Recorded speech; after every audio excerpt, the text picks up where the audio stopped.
대한민국은 지금 분노 공화국이 되었습니다. 눈만 뜨면 누군가를 죽일 듯이 미워하고 편을 갈라 싸웁니다. 그런데 이상하지 않습니까? 우리가 원래 이렇게 화가 많은 민족이었을까요? 아닙니다. 누군가가 우리를 싸우게 만들고 있습니다. 2025년 옥스퍼드가 선정한 올해의 단어 속에 그 충격적인 진실이 숨어 있습니다. 찌양 사건부터 가짜 뉴스까지 대한민국을 병들게 하는 거대한 시스템의 실체. 오늘 이 영상을 통해 여러분은 세상을 보는 완전히 새로운 눈을 뜨게 되실 겁니다. 지금 이 순간 스마트폰을 쥔 당신의 손끝을 한번 바라보십시오. 혹시 미세하게 떨리고 있지 않습니까? 방금 본 뉴스 기사의 헤드라인 때문에 혹은 뻔뻔한 범죄자의 얼굴이 담긴 썸네일을 보며 치밀어 오르는 화를 참지 못해 심장이 평소보다 빠르게 뛰고 있을지도 모릅니다. 이상하지 않습니까? 우리는 분명 휴식을 취하기 위해 잠시 머리를 식히기 위해 유튜브를 켰습니다. 그런데 왜 10분 전보다 더 불행해지고 더 화가 나고 더 지쳐버린 걸까요? 당신이 지금 느끼는 그 격렬한 분노는 정말 온전히 당신의 것일까요? 아니면 보이지 않는 누군가가 정교하게 설계한 덫에 걸려든 걸까요? 우리는 지금 뇌를 해킹당하고 있습니다. 우리의 가장 원초적인 감정이 누군가의 지갑을 채우는 화폐로 거래되는 시장 한가운데 서 있습니다. 오늘 이 영상은 단순한 정보 전달이 아닙니다. 2025년 옥스퍼드가 경고한 인류 최후의 감정 바이러스. 당신의 뇌를 파괴하고 사회를 조각내는 거대한 시스템의 실체를 낱낱이 파헤치는 긴급 보고서입니다. 이 영상을 끝까지 보신다면 당신은 더 이상 예전처럼 무기력하게 분노하지 않게 될 것입니다. 지금부터 당신의 잃어버린 감정 주권을 되찾기 위한 여정을 시작합니다. 본론 1. 시대의 진단, 분노 미끼의 탄생. 2025년 옥스퍼드 대학 출판부가 전 세계 언어 데이터를 분석해 선정한 올해의 단어는 바로 분노 미끼입니다. 단순히 유행하는 신조어가 아닙니다. 이것은 우리 문명이 현재 앓고 있는 질병에 대한 엄중한 병리학적 진단서입니다. 전 세계 3만 명 이상의 사람들이 투표에 참여했습니다. 기술적인 용어인 아우라 파밍이나 바이오 해킹 같은 쟁쟁한 후보들이 있었지만 사람들은 압도적으로 이 단어를 선택했습니다. 왜 그랬을까요? 현대인이 직면한 가장 시급하고 고통스러운 현실이 바로 여기에 담겨 있기 때문입니다. 이 단어의 어원을 뜯어보면 섬뜩한 사실을 발견하게 됩니다. 격렬한 분노를 뜻하는 레이지와 사냥이나 낚시에서 쓰는 미끼인 베이트가 합쳐진 말입니다. 즉, 이 단어는 우리 인간을 이성적인 판단을 하는 주체가 아니라 낚싯바늘에 걸려 파닥거려야 할 물고기나 덫에 걸린 사냥감으로 격하하는 의미를 내포하고 있습니다. 옥스퍼드 사전은 이를 이렇게 정의합니다. 웹사이트나 소셜미디어의 트래픽을 늘리기 위해 좌절감이나 도발, 불쾌감을 유발하도록 의도적으로 설계된 콘텐츠. 여기서 가장 중요한 단어는 바로 의도적이라는 표현입니다. 우리가 인터넷에서 마주치는 그 불쾌한 글들과 영상들은 우연히 만들어진 것이 아닙니다. 당신의 화를 돋우기 위해 계산되고 조립된 공산품이라는 뜻입니다. 작년이었던 2024년의 단어는 뇌부패였습니다. 의미 없는 숏폼 영상을 보며 멍하니 시간을 보내는 수동적인 상태를 뜻했죠. 하지만 불과 1년 만에 상황은 완전히 달라졌습니다. 이제 우리는 멍하니 있는 것을 넘어 알고리즘에 의해 강제적으로 감정이 납치되고 격렬하게 반응해야만 하는 능동적 착취의 단계로 진입했습니다. 인터넷 초창기를 기억하십니까? 그때는 호기심을 자극하는 클릭 미끼의 시대였습니다. 충격적인 결말, 이 사진을 보면 놀랄 것입니다 같은 제목으로 우리의 호기심을 간지럽혔죠. 하지만 2025년의 디지털 생태계는 다릅니다. 호기심이라는 부드러운 감정만으로는 더 이상 사람들의 주의를 붙잡아둘 수 없을 만큼 콘텐츠가 쏟아지고 있습니다. 이미 우리의 뇌는 웬만한 자극에는 반응하지 않는 불감증 상태가 되었습니다. 그래서 시장이 내놓은 해결책이 바로 분노입니다. 호기심은 클릭 한 번으로 해소되면 끝나지만 분노는 다릅니다. 분노는 댓글을 달게 만들고 친구에게 링크를 공유하며 같이 욕해달라고 하게 만들고 반박 영상을 찍게 만듭니다. 클릭 한 번으로 끝나는 호기심과 달리 분노는 끝나지 않는 트래픽을 만들어냅니다. 이것이 바로 플랫폼과 크리에이터들이 당신의 분노를 사랑하는 이유입니다. 본론 2. 뇌과학적 분석. 우리는 왜 낚이는가? 그렇다면 우리는 왜 뻔히 알면서도 매번 이 미끼를 무는 걸까요? 우리가 멍청해서가 아닙니다. 우리의 뇌가 정확히 말하면 수만 년 전 원시 시대에 세팅된 우리의 뇌가 이 첨단 디지털 환경에 적응하지 못했기 때문입니다. 진화 심리학에는 부정 편향이라는 개념이 있습니다. 원시 인류에게는 맛있는 열매를 찾는 것보다 숲속에 숨은 호랑이를 발견하는 게 훨씬 중요했습니다. 긍정적인 정보는 놓쳐도 기분만 좀 나쁘고 말지만 부정적인 위협 정보를 놓치면 목숨을 잃기 때문입니다. 그래서 우리 뇌는 본능적으로 긍정적인 뉴스보다 부정적이고 위협적인 뉴스에 훨씬 민감하게 반응하도록 설계되어 있습니다. 이것은 생존 본능입니다. 문제는 이 생존 본능이 스마트폰 안에서는 오작동을 일으킨다는 점입니다. 분노 미끼 콘텐츠를 접하는 순간 우리 뇌에서는 편도체 납치 현상이 일어납니다. 편도체는 공포나 분노 같은 원초적 감정을 처리하는 부위입니다. 위협을 감지하면 편도체가 비상벨을 울리고 이성적 판단과 충동 조절을 담당하는 전두엽의 전원을 꺼버립니다. 논리적으로 생각할 틈을 주지 않는 겁니다. 마치 화재 경보가 울리면 하던 일을 멈추고 뛰쳐나가는 것과 같습니다. 그래서 우리는 팩트 체크를 하기도 전에, 전후 사정을 알아보기도 전에 제목만 보고, 썸네일만 보고 일단 화부터 내게 되는 것입니다. 이 과정은 동물행동학자 니코 팀버겐이 말한 초정상 자극 이론으로도 설명할 수 있습니다. 팀버겐은 실험을 통해 새들이 자신의 진짜 알보다 더 크고 더 화려한 색깔을 칠한 가짜 알을 품으려 한다는 사실을 발견했습니다. 자연 상태의 자극보다 과장된 인공 자극이 본능을 더 강력하게 건드리는 겁니다. 지금 유튜브와 SNS에 올라오는 분노 콘텐츠들이 바로 이 가짜 알입니다.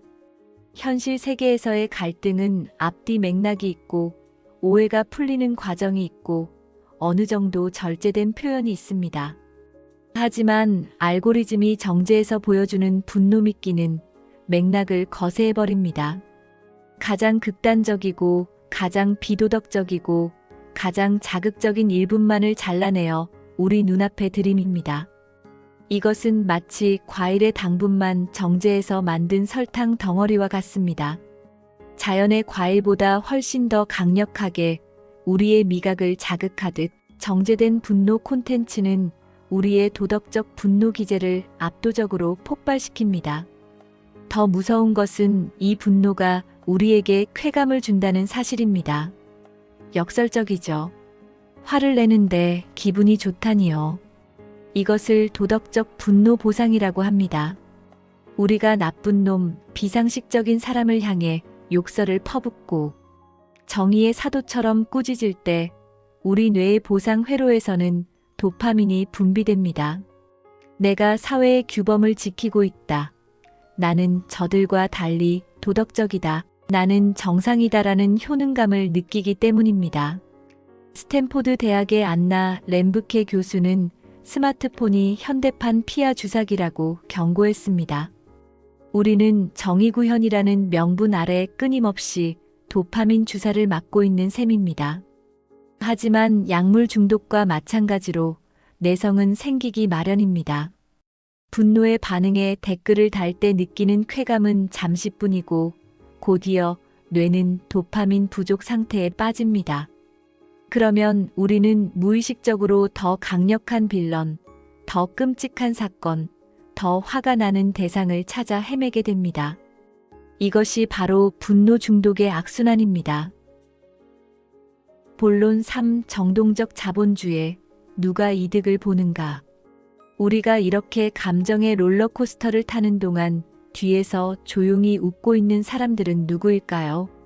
이 거대한 분노 산업, 즉 정동적 자본주의의 구조를 들여다봐야 합니다. 분노 파밍이라는 용어가 있습니다. 농부가 밭에서 작물을 재배하듯 플랫폼과 크리에이터가 사용자의 분노를 체계적으로 경작해서 돈을 버는 행위를 말합니다. 연구 결과에 따르면 분노를 유발하는 콘텐츠는 일반적인 긍정적 콘텐츠보다 공유될 확률이 기하급수적으로 높습니다. 특히 우리 편을 칭찬하는 글보다 상대편을 비난하는 글이 훨씬 더 높은 참여도를 기록합니다. 플랫폼 기업들의 수익 모델은 아주 단순합니다. 여러분이 화면에 머무는 시간, 즉 체류 시간이 곧 돈입니다. 여러분이 영상이 유익해서 오래 보든 아니면 댓글창에서 남들과 싸우느라 오래 머물든 플랫폼 입장에서는 똑같은 광고 수익이 발생합니다. 오히려 싸우느라 댓글을 새로 고침하고 대댓글을 다는 행위가 플랫폼에는 더 큰 이득이 됩니다. 그래서 유튜브나 X, 페이스북의 추천, 알고리즘은 본질적으로 싸움을 붙이는 콘텐츠를 우대하도록 설계될 수밖에 없습니다. 개발자가 악한 마음을 먹어서가 아닙니다. 참여도를 높여라는 목표를 입력하면 인공지능은 가장 효율적인 방법이 사람들을 화나게 하는 것임을 스스로 학습하기 때문입니다. 이것이 알고리즘적 편향입니다. 기업들조차 이 위험한 도박에 뛰어들고 있습니다. 2025년 패션 브랜드 아메리칸 이글의 사례를 보십시오. 그들은 시드니 스위니를 모델로 내세우며 우생학을 연상시키는 애매모호한 문구를 사용해 논란을 일으켰습니다. 사람들은 인종차별이다, 백인 우월주의다 하며 격렬하게 비난하고 싸웠습니다. 결과는 어땠을까요? 단기적으로 주가는 13%나 올랐고 70만 명의 신규 고객이 유입되었습니다. 이른바 노이즈 마케팅의 대성공처럼 보였습니다. 하지만 마케팅 전문가들은 이것을 피를 파는 행위라고 경고합니다. 단기 매출은 올랐을지 몰라도 브랜드는 불필요한 정치적 논쟁의 한복판에 서게 되었고 잠재적 고객층 절반을 적으로 돌렸습니다. 관심은 얻었으나 존중은 잃은 것입니다. 이처럼 기업들마저 분노를 마케팅 도구로 사용하는 세상, 이것이 2025년의 현주소입니다. 본론 4. 한국적 특수성, 사이버 레카와 정의 포르노. 이제 시선을 우리 사회, 대한민국으로 돌려보겠습니다.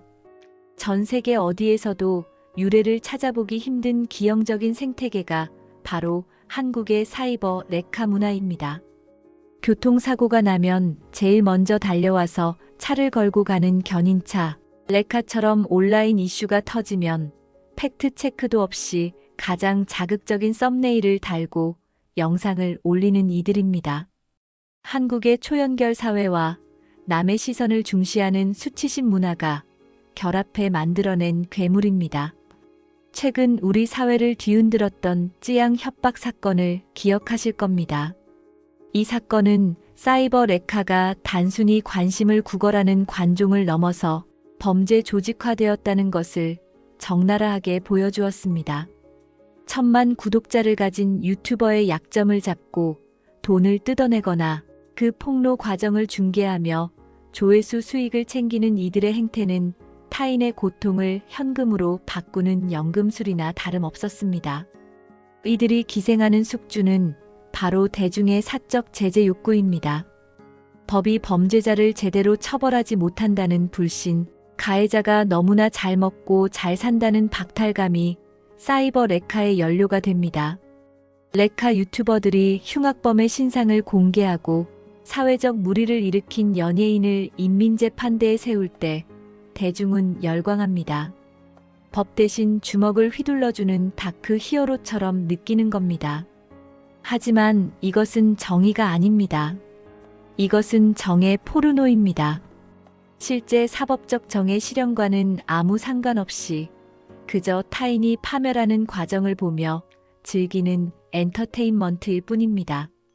그리고 이 엔터테인먼트의 대가는 참혹합니다. 밀양 성폭행 사건 관련 영상들을 보십시오. 가해자를 응징한다는 명목 아래 무고한 사람들이 가해자로 지목되어 신상이 털리고 가족들이 고통받는 일이 속출했습니다. 엉뚱한 가게가 테러를 당하고 죄 없는 사람의 일상이 파괴됩니다. 하지만 레카들은 사과하지 않습니다. 아니면 말고 식의 태도로 영상을 내리고 또 다른 먹잇감을 찾아 떠날 뿐입니다. 그동안 한국 수사 당국은 이들을 처벌하는데 큰 어려움을 겪었습니다. 유튜브 본사가 미국에 있고 미국 법상 명예훼손은 표현의 자유 영역이라 범죄자 정보를 잘 넘겨주지 않았기 때문입니다. 하지만 다행히 변화의 바람이 불고 있습니다. 미국 법원이 한국 레카 유튜버의 신원을 공개하라는 명령을 내린 사례가 생겼습니다. 유튜브가 더 이상 범죄 수익의 은신처가 될 수 없다는 국제적 공감대가 형성되고 있는 것입니다. 본론 5. 사회적 병리. 우리는 병들어가고 있다. 이 거대한 분노의 소용돌이 속에서 우리의 정신은 온전할 수 있을까요? 우리는 지금 둠스크롤링이라는 집단적인 정신질환을 앓고 있습니다. 둠스크롤링은 파멸을 뜻하는 둠과 스크롤링의 합성어입니다. 뉴스를 보면 불안하고 화가 나는데도 손을 멈추지 못하고 계속해서 부정적인 정보를 탐색하는 현상입니다. 뇌가 잠재적 위협을 감시하려는 본능 때문에 눈을 떼지 못하는 겁니다. 하지만 24시간 쏟아지는 위협 정보는 우리의 신경계를 만성적인 과각성 상태로 몰아넣습니다. 항상 긴장해 있고 작은 일에도 예민하게 반응하고 밤에 잠을 이루지 못합니다. 임상적으로 이것은 외상 후 스트레스 장애, 즉 PTSD 환자들의 뇌 상태와 유사합니다. 심한 경우 해리 증상을 겪기도 합니다. 끔찍한 뉴스를 보면서도 아무런 감정이 느껴지지 않거나 내 몸이 내 것이 아닌 것 같은 이질감을 느끼는 겁니다. 너무 큰 스트레스로부터 자신을 보호하기 위해 뇌가 감정의 스위치를 꺼버리는 현상입니다. 특히 자라나는 아이들의 뇌가 위험합니다. 사회심리학자 조너선 하이트는 그에 져서 불안 세대에서 소셜미디어가 아동과 청소년의 뇌를 재배선하고 있다고 경고했습니다.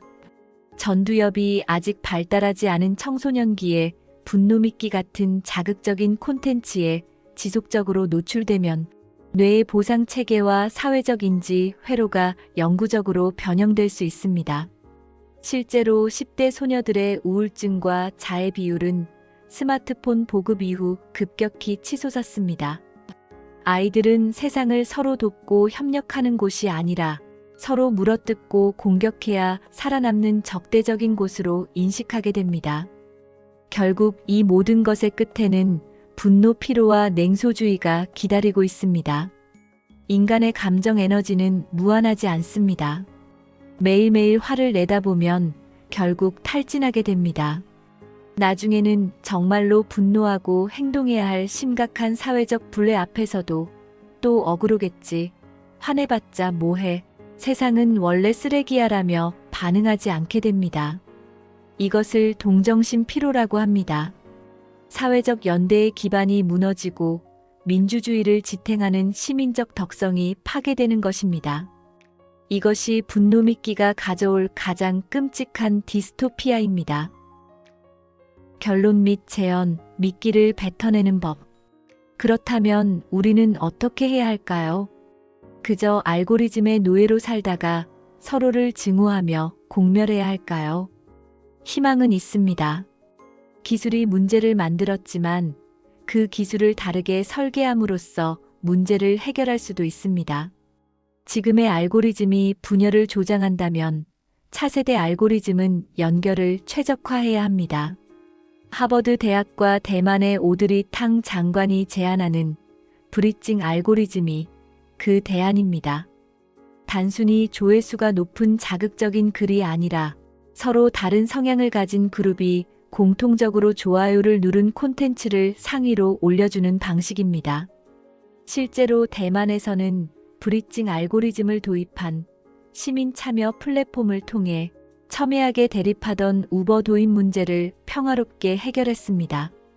댓글 싸움을 원천 차단하고 찬성과 반대 투표만 가능하게 한 뒤 양측 모두가 동의하는 합의점을 시각화해서 보여주었습니다.